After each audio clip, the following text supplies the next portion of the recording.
Hello guys, welcome to our channel. This is Teja. ప్రస్తుతం మనతో పాటు సీనియర్ జర్నలిస్ట్ తమ్ము బాలాజీ గారు. నమస్తే సార్. నమస్తే. సో ఇంకా ఆంధ్రప్రదేశ్కి దగ్గరలో ఎన్నికలు ఉన్న ఇంకా 3 months మాత్రమే ఉంది.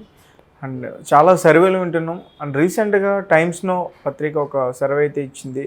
సో ఆ సర్వేలో ఈసారి చంద్రబాబు నాయుడు గారు గెలిచే అవకాశాలు తక్కువనే కూడా విన్నాం. సో ఏంటి దాని గురించి?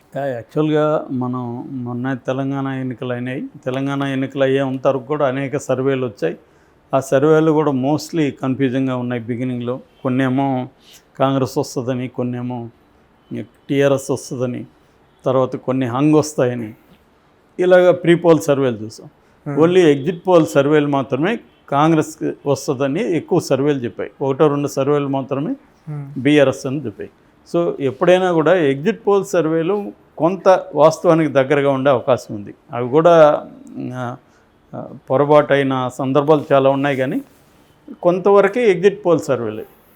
ఎందుకంటే ఈవెన్ చాలా ఎగ్జిట్ పోల్ సర్వేలు ఛత్తీస్గఢ్లో కాంగ్రెస్ వస్తుందని చెప్పారు, కానీ కాంగ్రెస్ రాలే. కాబట్టి అలాగా ఎగ్జిట్ పోల్ సర్వేలు కూడా 100% అక్యురేట్ కాదు, కానీ కొంతవరకు అవి వాస్తవానికి దగ్గర ఉంది. కానీ ప్రీ పోల్ సర్వేలు ఏంటంటే దీంట్లో కూడా గవర్నమెంట్స్ పార్టీలు ఏం చేస్తారంటే వాళ్ళు కొంత డబ్బులు ఇచ్చి కొన్ని సర్వే సంస్థలకి వాళ్ళు అనుకూలంగా చేయమని చెప్తారు. దీనికి కారణం ఏంటంటే ఓటర్ల సైకాలజీని తమకు అనుకూలంగా మలుచుకోవడం కోసం. అంటే ఇదే గెలుస్తుందంట అనుకున్నప్పుడు గెలిచే పార్టీలకే మనం కూడా ఓటేద్దాం అన్న ఒక మైండ్ సెట్ని రప్పించడం కోసం ఇలాంటివి చేస్తుంటారన్నమాట. సో ఈ కొత్తగా ఇప్పుడు ఆంధ్రాలో ఒక సర్వే వచ్చింది. ఆ సర్వే ఏంటంటే ఈటీజీ అనే సంస్థ సర్వే చేస్తే దాన్ని టైమ్స్ నౌ దాన్ని బయట తీసుకొచ్చింది. అంటే వీళ్ళిద్దరూ కలిసి చేస్తారనమాట. గ్రౌండ్లో చేసేది వచ్చి ఈటీజీ సంస్థ.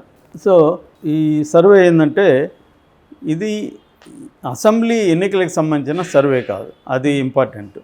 అసెంబ్లీ ఎన్నికలు అనేవి లోకల్ ఇష్యూస్ బేస్ చేసుకొని జరుగుతాయి. ఎప్పుడైనా లోక్సభ ఎన్నికలు ఎప్పుడైనా ప్రధానంగా నేషనల్ ఇష్యూస్, ముఖ్యంగా Modi versus Rahul, Congress versus BJP, లేదా ఇండియా కూటమి వర్సెస్ ఎన్డీఏ, ఈ సమీకరణాలు అక్కడ పనిచేస్తుంటాయి.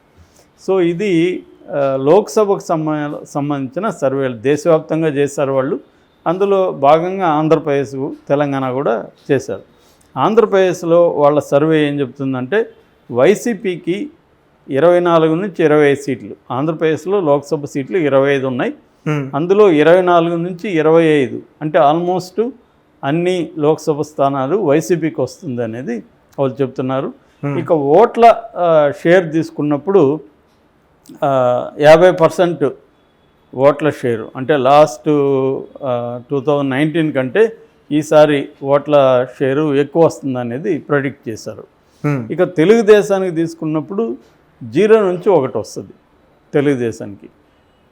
వాళ్ళ ఓట్ల షేరు 37%. ఇక జనసేన 10% వస్తుందని చెప్తున్నారు. బీజేపీ 1%. సో ఇంకా కాంగ్రెస్కి వాళ్ళు లెక్క కూడా వేయలేదు. సో ఇది అక్కడ ఉన్న పరిస్థితి. సో ఇది కాకుండా వాళ్ళు తెలంగాణలో కూడా చేశారు. తెలంగాణలో కూడా కాంగ్రెస్కి 8 నుంచి 10, అంటే గతంలో వాళ్ళకి 3 వచ్చాయి, ఈసారి 8 నుంచి 10 వస్తాయని చెప్తున్నారు. 37% ఓట్ల షేరు. బీఆర్ఎస్ 3 నుంచి 5, లాస్ట్లో వాళ్ళకి లాస్ట్ ఎలక్షన్లో 9 వచ్చాయి, ఈసారి 3 నుంచి 5 పడిపోయిందని చెప్తున్నారు గ్రాఫు. 32% ఓట్ల షేర్ ఉంటుంది.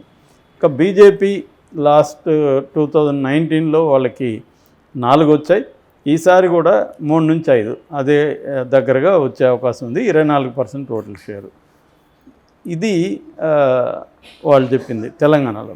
ఇక మొత్తంగా తీసుకున్నప్పుడు ఇండియాలో బీజేపీకి సొంతంగా బీజేపీ గవర్నమెంట్ ఫామ్ చేస్తుంది. 543లో 308 నుంచి 328 వరకు బీజేపీకి వస్తాయనేది వాళ్ళు చెబుతున్నారు. కాంగ్రెస్కి 52 నుంచి 72 వరకు రావచ్చు అనేది చెప్తున్నారు. ఇక డిఎంకే 20 రావచ్చు, టీఎంసీ తృణమూల్ కాంగ్రెస్కి 24, బీజేడీ 13 నుంచి 15, ఆప్ 4 నుంచి 7. అంటే అతిపెద్ద రీజనల్ పార్టీలు ఏమంటే వైసీపీ, డిఎంకే, టీఎంసీ, బీజేడీ, ఈ 4 అతిపెద్ద రీజనల్ పార్టీలుగా అవతరిస్తాయి. ఇందులో కూడా అతిపెద్ద రీజనల్ పార్టీ అంటే 3వ అతిపెద్ద రీజనల్ పార్టీ వైసీపీ ఉంటుందనేది ఈ సంస్థ చెప్తుంది. ఇది కాకుండా అదర్స్ 66 నుంచి 76 వరకు వస్తుందని చెప్తుంది. సో ఇది ఈ సర్వే. ఇప్పుడు ఈ సర్వేని ఎప్పట్లాగే తెలుగుదేశం వాళ్ళు ఇది వైసీపీ వాళ్ళు డబ్బులు ఇచ్చి చేయించుకున్న సర్వే అని చెప్తున్నారు. ఎందుకంటే టైమ్స్ గ్రూప్తో వీళ్ళు టైఅప్ అయ్యారు. గతంలో కూడా టైమ్స్ గ్రూప్కి డబ్బులు ఇచ్చారు. వైజాగ్లో జరిగిన బిజినెస్ సమ్మిట్ ఏదైతే ఉందో దానికి కూడా 100 కోట్ల వరకు టైమ్స్ నౌకు అప్పుడు వీళ్ళు ఇచ్చారు. కాబట్టి దానికి బహుమతిగా అప్పుడు వీళ్ళు ఎవ్రీ మంత్ సర్వేలు చేసి వైసీపీ అధికారంలోకి వస్తుందని ఒక మైండ్ సెట్ని ప్రజల్లోకి తీసుకుపోవడానికి టైమ్స్ నౌ గ్రూప్ ట్రై చేస్తుందనే తెలుగుదేశం వాళ్ళ విమర్శ. ఎందుకంటే మొన్ననే ఒక 4 రోజులకు ముందే చాణక్య గ్రూప్ వాళ్ళు పారుదాన్ ఆయన చెప్పింది ఏంటంటే, ఆయన దాదాపు 3 జిల్లాల్లో 3 నియోజకవర్గాల్లో శాంపుల్ సర్వే చేశాము. అందులో క్లియర్గా తెలుగుదేశానికి అధికారం వస్తుందనేది ఆయన చెప్తున్నాడు. సో ఇక్కడ ఎట్లయితే తెలంగాణలో ప్రీపోల్ సర్వేల్లో మనం చూసామో కొన్నేమో సర్వేలు ఇక్కడ బీఆర్ఎస్ అని, కొన్ని సర్వేలు కాంగ్రెస్ అని ఎలా చెప్పాయో, ఇప్పుడు అక్కడ కూడా ఏంటంటే ఈ కన్ఫ్యూజ్ మైండ్ సెట్ని క్రియేట్ చేయబోతాయి ఓవరాల్గా ప్రజల్లో.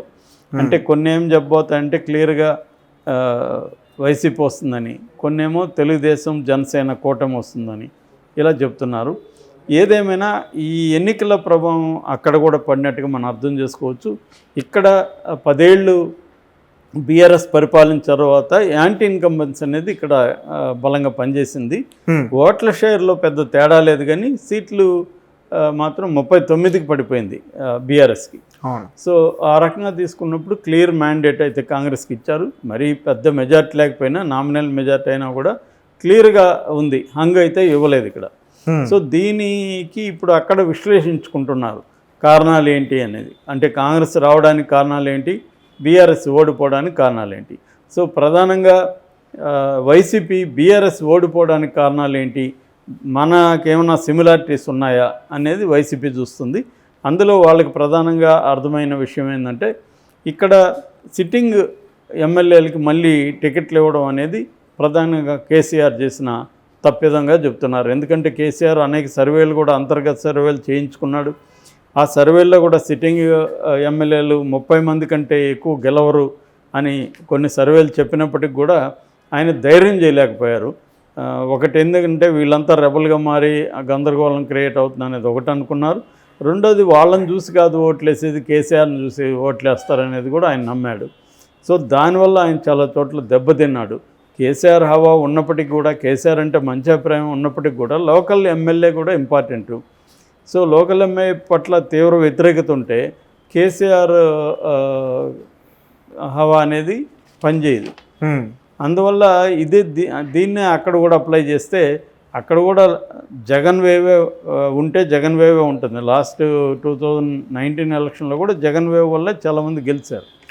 అయినప్పటికీ లోకల్ క్యాండిడేట్లు కూడా ఇంపార్టెంటు, లోకల్ నాయకత్వం కూడా ఇంపార్టెంట్ అని జగన్ ప్రక్షాళన కార్యక్రమం మొదలుపెట్టాడు. 11 నియోజకవర్గాలకి ఇన్ఛార్జీలను మార్చాడు, రీషఫుల్ చేశాడు.